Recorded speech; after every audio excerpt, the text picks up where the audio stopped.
وَلْتَكُن مِّنكُمْ أُمَّةٌ يَدْعُونَ إِلَى الْخَيْرِ وَيَأْمُرُونَ بِالْمَعْرُوفِ وَيَنْهَوْنَ عَنِ الْمُنكَرِ وَأُولَئِكَ هُمُ الْمُفْلِحُونَ.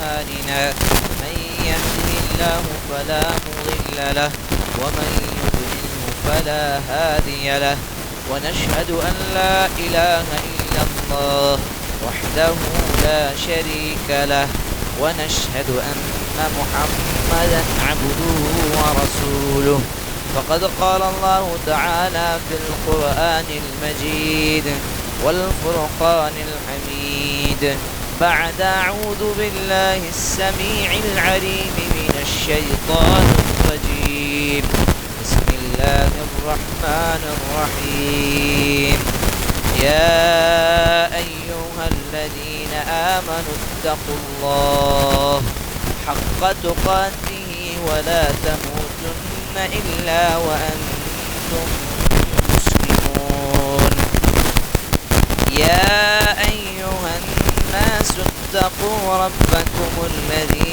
خلقكم من نفس واحدة وخلق منها زوجها وبث منهما رجالا كثيرا ونساء واتقوا الله الذي تساءلون به والأرحام إن الله كان عليكم رقيبا يا أيها الذين آمنوا اتقوا الله وقولوا قولا سديدا يصلح لكم أعمالكم ويغفر لكم ذنوبكم ومن يطع الله ورسوله فقد فاز فوزا عظيما بسم الله الرحمن الرحيم ولقد خلقنا الإنسان ونعلم ما توسوس به نفسه ونحن أقرب إليه من حبل الوريد إذ يتلقى المتلقيان عن اليمين وعن الشمال قعيد ما يلفظ من قول إلا لديه رقيب عتيد وجاءت سكرة الموت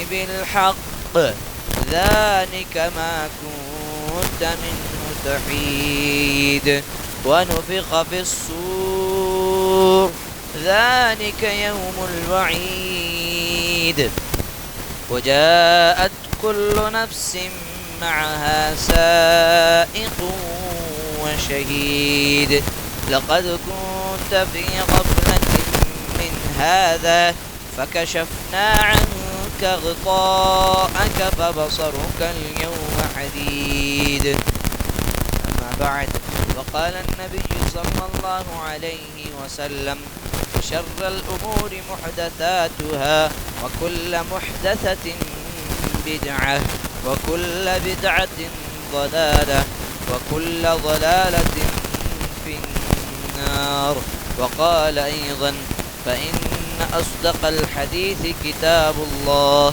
وخير الهدي هدي محمد صلى الله عليه وسلم அல்லாஹ்வுக்கு எல்லா புகழும் புகழ்ச்சியும் உரித்தாகட்டும். அந்த வல்ல ரஹ்மானின் சாந்தியும் சமாதானமும் அருளும் கிருபையும் நேசமும் வாசமும் அனைத்து தூதர்கள் மீதும் குறிப்பாக நமது உயிர்க்கும் மேலானவர் கண்மணி நாயகம் முஹம்மது ரசூலுல்லாஹ் ஸல்லல்லாஹு அலைஹி வஸல்லம் அவர்கள் மீதும் அவர்களுடைய குடும்பத்தார் மீதும் அவர்களை பின்பற்றிய சஹாபாக்கள் தாபிஈன்கள் இந்த இஸ்லாத்துக்காக தியாகம் செய்த அனைத்து இமாம்கள் சிலர்கள் முன்னோர்கள் நல்லவர்கள் குறிப்பாக இந்த இறை இல்லத்தில் அமர்ந்திருக்கக்கூடிய நம் அனைவர்கள் மீதும் என்றென்றும் இளவட்டமாக என்று கூறி என்னுடைய இந்த உரை நான் ஆரம்பம் செய்கிறேன். கண்ணியத்திற்குரியவர்களே, பெரியவர்களே, அல்லாஹ்வின் நல்லடியார்களே, இன்று இன்ஷா அல்லாஹ் ஜும்ஆவில் இதுவே நம்முடைய இறுதி ரமலானாக இருந்தால் என்ற தலைப்பில் தான் இன்ஷா அல்லாஹ் பல விஷயங்களை சுருக்கமாக பார்ப்போம். அல்லாஹ் சுப்ஹானஹு வ தஆலா அல்ஹம்துலில்லாஹ், அல்லாஹ்வுடைய மாபெரும் கிருபையால் ரமதானுடைய மாதத்தில் இந்த வருடத்தில் நாங்கள் எல்லாம் அல்ஹம்துலில்லாஹ் நோன்புகளை நோக்கக்கூடிய ஒரு பாக்கியத்தை பெற்றிருக்கிறோம். அல்லாஹ் சுப்ஹானஹு வ தஆலா பாக்கியத்தை நமக்கு அல்லாஹ் கொடுத்திருக்கிறார். கடந்த வருடம் நம்மோடு இருந்த பலர் இந்த வருடம் நம்மோடு இல்லை. கடந்த ரமதான் நம்மோடு நோன்பு நோற்றிய நம்முடைய குடும்பத்தினர்கள், நம்முடைய உறவினர்கள், அவர்களில் சிலர் இந்த ரமதானில் நம்மோடு இல்லை. இங்கே இருக்காங்க, கபரில் இருக்காங்க. அவங்களுடைய மௌத்தை நெருங்கி அடுத்த கட்டத்துக்கு அவங்க போயிட்டாங்க. அப்போ இந்த ரமதானை விட்டு அடுத்த ரமதானை அடைவேனா என்ற கேள்வி கேட்டால் நம் அனைவருக்கும் இல்லை என்றுதான் பதில். எந்த விதமான உத்தரவாதமும் இல்லை. இந்த ரமதான் முடிவடையக்கூடிய நேரத்திற்குள், இந்த ரமதான் முடியக்கூடிய நேரம் வரை நான் உயிரோடு இருப்பேனா என்று கேட்டால் அதுக்கும் விடை இல்லை என்றுதான் வரும். அப்போ ரமதானுடைய மாதத்தில் அடைந்த நாம் மிகப்பெரிய பாக்கியசாலியாக தான் இருக்கின்றோம். ஆனால் இந்த ரமதானை அடைந்த பிறகு என்ன அமல்களை செய்கின்றோம், ரமதானுடைய மாதத்தில் நுழைந்து நோன்புகளை நோக்கக்கூடிய சரியான நோன்பு கூட முஸ்லிம்கள் நோக்கவில்லை. அல்லாஹ் நம்மை மன்னிக்க வேண்டும். உண்மையாகவே சரியான நோன்பை கூட நோக்காமல் நாங்கள் இருக்கின்றோம். எப்படி ஃபஜ்ர் இல்லாமல், அல்லது சிலருக்கு ظஹர் அஸர் இல்லாமல், சிலருக்கு பொய் பேசக்கூடிய பழக்கம் விடாமல், சிலருக்கு ஹராமான விஷயங்கள் விடாமல் அந்த நோன்புல இருக்கிறாங்க. அல்லாஹுக்கு இப்படிப்பட்ட நோன்பு தேவையில்லை என்று அல்லாஹ்வுடைய தூதர் கூறுகிறார்கள். எவர் ஒருவர் கெட்ட செயலை, பாவ செயலை, பொய்யை விடவில்லையோ, பாவத்தை விடவில்லையோ, அவர் தாழ்வாக இருந்து பசி பட்டினியோடு இருந்து நோன்பு வைத்து அல்லாஹ்வுக்கு எந்த விதமான அவசியம் கிடையாது, எந்த பலனும் கிடைக்காது அவருக்கு. அப்போ அப்படி இருக்கக்கூடிய நோன்பை தான் நாங்கள் இந்த ரமதானுடைய மாதத்தில் இருக்கின்றோம். இந்த ரமதானுடைய மாதத்தில் நுழைந்து நிறைய இபாதத்துகளை செய்ய வேண்டும், நிறைய அல்லாஹ்வை திருப்திப்படுத்தக்கூடிய அமல்களை செய்ய வேண்டும். அப்படிப்பட்ட அமல்கள் நம்மிடத்தில் இருக்கிறதா இந்த ரமதானுடைய மாதத்தில்? யாராவது ஒருவர் சொல்ல முடியுமா, இந்த ரமதானுடைய மாதத்தில் மற்ற மாதங்களை விட அதிகமான சதகாக்களை செய்திருக்கிறேன், கிட்டத்தட்ட 1,00,000 ரூபாய் சதகா செய்திருக்கிறேன், 50,000க்கு மேல் சதகா செஞ்சிருக்கிறேன், யாராவது உறுதியாக சொல்ல முடியுமா?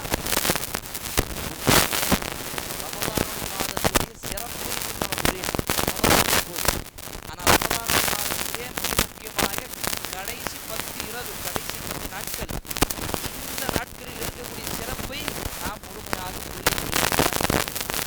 புரிந்தால் நம்மிடத்தில் இருக்கக்கூடிய எல்லா விஷயத்தையும் கொடுத்து அல்லாஹுடைய திருப்தியை பெற வேண்டும், அல்லாஹுடைய அருளை பெற வேண்டும், அந்த நன்மை பெற்று அந்த சொர்க்கத்தை அடைய வேண்டும். ஒரே ஒரு நோக்கம் தான் இடத்தில் இருக்கு. ஆனால் இன்னைக்கு ரமதான்ல நன்மைகள் அல்லாஹ் சுப்ஹானஹு வ தஆலா ஆஃபர்ல கொடுக்குறான்.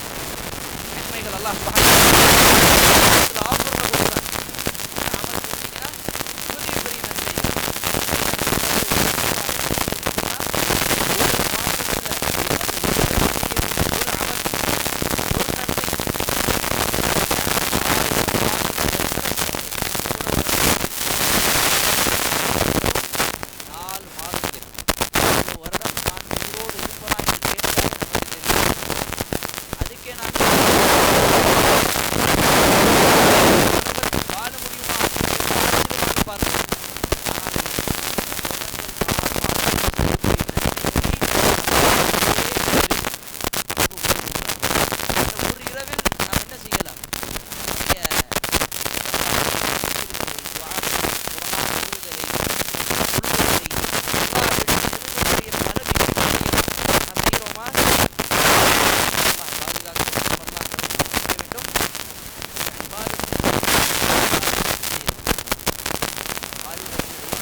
ரமதான் தான் உன்னுடைய கடைசி ரமதான், அதுக்கப்புறம் உனக்கு மௌத்து வந்துவிடும் என்று சொன்னால், ஒரு செய்தி நமக்கு வந்தால் உன்னுடைய செயல்பாடு எப்படி இருக்கும்? எப்படியாவது இந்த ரமதானில் அல்லாஹை திருப்திப்படுத்த வேண்டும். இருக்கக்கூடிய எல்லா சொத்தையும் பள்ளிவாசலுக்கு எழுதி வச்சிருவாங்க. இருக்கக்கூடிய எல்லா நல்ல அமல்களும் ஒரே இரவில் செய்ய ஆரம்பிச்சிருவாங்க. ஏன்? இதுக்கப்புறம் உயிரோடு இருக்க மாட்டாங்க அப்படின்னு அவங்களுக்கு உறுதியாக தெரிஞ்சு போகுது. அந்த உணர்வோடு இந்த ரமதான்கள், அந்த எதிர்பார்ப்போடு இந்த ரமதானில் நாங்கள் கியாமுல் இரவு நேரத்தில், தொழுகையில், திக்ரில், இபாதத்தில், சதகா, தௌபா என்ற பல இபாதத்தில் நாங்கள் ஈடுபட வேண்டும்.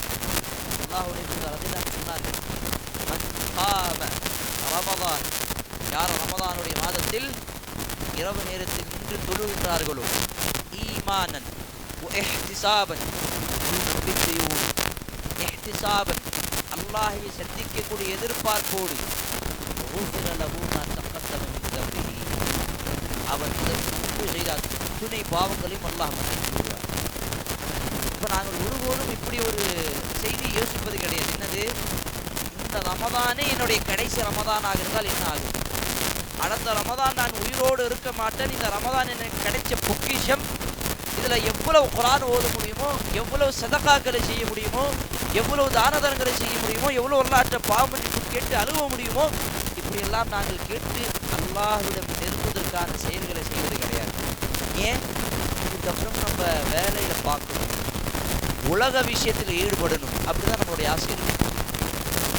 உண்மையாக சொல்லணும் சகோதரிகள், பெரியவர்கள், தாய்மார்களே, மிகவும் தவறையாக சொல்லக்கூடிய விஷயம். ரமதானுடைய மாதத்தில் நன்மைகள் அல்லாஹ் சுப்ஹானஹு வ தஆலா நமக்கு அதிகமாக கொடுங்கன்னு சொல்கிறாங்க. அந்த நன்மையை சம்பாதிக்காமல் நம்ம என்ன சம்பாதிச்சிருக்கோம்? நம்மளுடைய கடையில் இருக்கக்கூடிய வியாபாரத்தை சம்பாதிச்சிருக்கோம். அல்லாஹ் கொடுத்த ஆஃபரை விட நம்மளுடைய துணி கடைக்கு ஆஃபரை கொடுத்து போயிட்டு இருக்கோம். அல்லாஹ் கொடுத்த இந்த நன்மையை விட இந்த உலகத்தில் இருக்கக்கூடிய லாபத்துக்காக அதிகமாக ஆசைப்படுறோம். இந்த நேரத்தில் தான் ஈதுக்கு ஷாப்பிங் போகணும். இது அவசியமா? இது இப்போது தேவையா? இந்த நேரத்தில் எதை நாங்கள் செய்கின்றோம்? சிந்திக்க வேண்டாமா? முஸ்லிம்களே, சகோதரர்களே, அல்லாஹ் கொடுத்த மிகப்பெரிய ஒரு பாக்கியம் இந்த லைலத்துல் கத்ர். இந்த கடைசி 10 இரவில் நாங்கள் அல்லாஹ்வை திருப்திப்படுத்தக்கூடிய என்னென்ன காரியங்கள் செய்ய முடியுமோ அல்லாஹ்வே பாருங்க, அல்லாஹ்வே தயாராக என்ன சொல்றாங்க? எந்த காரணத்தை கொண்டு என்னுடைய அடியான் நரகத்துக்கு போகக்கூடாது, நரகத்துடைய வாசல் எல்லாம் முடிவு வச்சுட்டாங்க. எப்படியாவது அந்த மனிதன் சொர்க்கத்துக்கு போகணும், சொர்க்கத்துடைய 8 வாசல்களையும் அல்லாஹ் திறந்து வச்சுட்டாங்க. இதுக்கப்புறம் நாம் எவ்வளவுதான், எப்படி நாம் அல்லாஹ்ட்ட நெருங்க முடியும்? எவ்வளவு இலகுவான வழிகள் இருக்குது. இதுக்கப்புறம் அல்லாஹ் என்ன செஞ்சாதான் நம்ம அல்லாஹ்ட்ட நெருங்குவோம்? சொல்லுங்க. இப்போ நாம் என்ன செய்யணும்? இது என்னுடைய இறுதி ரமதானாக தான் இருக்கிறது அப்படின்னு எண்ணத்தோடு இபாதத்து செய்யுங்க. கண்டிப்பாக உள்ளத்தில் ஒரு ஈராய்ச்சம் வரும், ஒரு தக்வா வரும், ஒரு பயம் வரும், அல்லாஹ்வை சந்திக்கக்கூடிய அந்த எதிர்பார்ப்பு வரும். இந்த ரமதானில் எதுவாக இருந்தாலும் சரி, ஒரு பள்ளிவாசலுக்கு, ஒரு மதரசாக்கு, ஒரு யத்தீமுக்கு, என்னுடைய சொந்த பந்தங்களுக்கு, என்னுடைய உறவினர்களுக்கு, கஷ்டப்படக்கூடிய மக்களுக்கு என்னுடைய காசு செலவுகளிலிருந்து ஒரு பகுதி, ஒரு 50,000, 1,00,000, எவ்வளோ முடியுதோ அவ்வளோ. ஏன்? ரமதானில் செய்த இந்த லைலத்துல் கத்ரில் செய்யக்கூடிய ஒரு நன்மை பல மடங்காக, அதுவும் லைலத்துல் கத்ராக இருந்தால் 83 வருடங்கள் செய்யக்கூடிய நன்மை நமக்கு கிடைக்கும். யோசிச்சு பாருங்க, ₹1 இந்த லைலத்துல் கத்ருடைய அந்த இரவில் ₹1 அல்லாஹ்வுடைய பாதையில் செலவு செஞ்சிருக்கேன், சதகா செஞ்சிருக்கேன், ஃபீ ஸபீலில்லாஹ் அப்படின்னு. அல்லாஹ் அந்த நன்மை எப்படி செய்கின்றான் பாருங்க. 83 வருடங்கள் இந்த ₹1 கொடுத்த நன்மை நமக்கு கிடைக்கும்.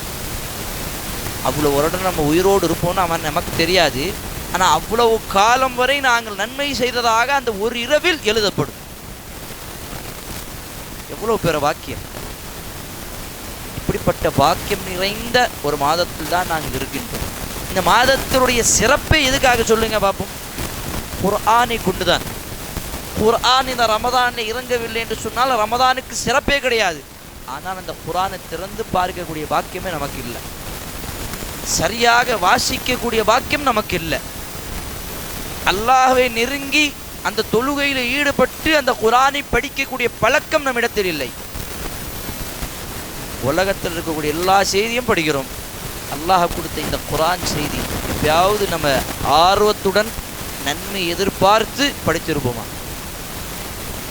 அல்லாஹ் சொல்கின்றான், ஷஹ்ரு ரமதான் அல்லதி உன்சில ஃபீஹில் குர்ஆன் ஹுதல் லின்னாஸ். மனிதர்களுடைய நேர்வழிக்காக தான் இது அருளப்பட்டது. ஆமாம், நம்ம நேர்வழிக்காகவும் இந்த திருக்குர்ஆனை படிப்பது கிடையாது. அதை விட இன்னும் சிறப்பாக இருக்கக்கூடிய விஷயம் இமாம் இப்னு கய்யிம் ரஹ்மத்துல்லாஹி அவர்கள் சொல்லுகிறார்கள், ரமதானுடைய பொக்கிஷங்களில் 3 விஷயங்கள். முதலாவது கடமையாக்கப்பட்ட நோன்பு, இரண்டாவது இந்த ரமதானுடைய மாதத்துக்கு வந்த சிறப்பு அந்த திருக்குர்ஆன், மூன்றாவது இந்த நேரத்தில் இறைவனிடம் நெருங்கக்கூடிய விஷயத்தில் மிக முக்கியமானது ஒன்று தௌபா, நம்மளுடைய பாவ மன்னிப்பு. நாம் செய்த பாவங்களுக்கு எப்போ நம்ம அல்லாஹ்ட்ட பாவ மன்னிப்பு கேட்டிருப்போம்? ஒரு நேரம் எப்பயாவது சொல்ல முடியுமா? தனிமையிலிருந்து இரவு நேரத்தில் சஜ்தாவில் அல்லாஹ்ட்ட அழுது நடுங்கி என்னுடைய பாவ மன்னிப்பு கேட்டிருக்கேன் அப்படின்னு என்னால் உறுதியாக சொல்ல முடியுமா? அந்த இரவு எப்போ, அந்த தௌபா எப்போ, அந்த பாவ மன்னிப்பு எப்போ அப்படின்னு சொல்ல முடியுமா? ரமதான் வந்த பிறகும் அப்படிப்பட்ட ஒரு நிலைமை நமக்கு வரவில்லை என்று சொன்னால் எவ்வளவு மோசமான நிலையில் நாங்கள் இருந்து கொண்டிருக்கிறோம் என்று சிந்திக்க வேண்டும் முஸ்லிம் சமுதாயமே. இந்த ரமதானுடைய மாதத்தில் ஒருவர் தன்னுடைய பாவ மன்னிப்பை கேட்கவில்லை என்று சொன்னால் அல்லாஹுடைய தூதர் அந்த மனிதனுக்கு சாபம் உண்டாகட்டும் என்ற சாபத்தை அந்த மனிதனுக்கு சொன்னார்கள். ஜிப்ரீல் அலைஹிஸ்ஸலாம் அந்த ஹதீஸில் எப்படி வருது? அந்த ஹதீஸில் ஜிப்ரீல் அலைஹிஸ்ஸலாம் மெம்பரில் ஏறும்பொழுது, அல்லாஹுடைய தூதர் மெம்பரில் ஏறும்பொழுது அல்லாஹுடைய தூதர் ஆமீன் ஆமீன்னு சொல்கிறாங்க. ஏன் அப்படின்னு சஹாபாக்கள் கேட்டும் பொழுது 3 முறை ஏறும் பொழுதும் ஒவ்வொரு நபர்களுக்காக மலக்குமார்களுடைய தலைவர் ஜிப்ரீல் அலைஹிஸ்ஸலாம் சபித்தார்கள். அதில் ஒருவர் மிக முக்கியமானவர், யார் ஒருவர் ரமதானுடைய மாதத்தை அடைந்து அதில் பாவ மன்னிப்பை பெறாதவன் அவனுக்கு நாசம் உண்டாகட்டும். அவன் பாவ மன்னிப்பு கேட்கல, அப்போ நமக்கு நாசம் உண்டாகுமா இல்லையா? அல்லாஹ்ட்ட தௌபா கேட்கல அப்படின்னா நம்மளுடைய வாழ்க்கை சீரும் சிறப்பாக இருக்கும் அப்படின்னு நம்ம நம்புவோமா? இதுக்கப்புறம் அல்லாஹ் எவ்வளோ இறங்கி நமக்காக வரணும் சொல்லுங்க. இரவுடைய இறுதி நேரத்தில் கடைசி பகுதியில் அல்லாஹ் அரசுக்கு மேல் இருக்கக்கூடிய ரப்புல் ஆலமீன் நமக்காக முதல் வானத்தில் வந்து அழைப்பை அழைக்கின்றார். யாரெல்லாம் பாவ மன்னிப்பு கேட்கக்கூடியவராக இருக்கிறீர்கள், சஹீஹ் ஹதீஸில் வரக்கூடிய ஹதீஸ், அல்லாஹுடைய தூதர் ஸல்லல்லாஹு அலைஹி வஸல்லம் கூறுகிறார்கள், அல்லாஹ் அழைப்பை கொடுக்கின்றான். யார் தௌபா மன்னிப்பு பாவ மன்னிப்பு கேட்கிறார்களோ கேளுங்கள், அவருடைய தௌபாவை நான் கபூல் செய்வேன், அவருடைய பாவ மன்னிப்பை, அவருடைய பாவத்தை நான் மன்னித்து விடுவேன். அல்லாஹ் இறங்கி வந்து நமக்காக பாவ மன்னிப்பு கொடுப்பேன்னு சொல்கிறான். ஆனால் நம்ம கையை திறந்து அல்லாஹ் மன்னிச்சிருன்னு சொல்ல முடியல நமக்கு.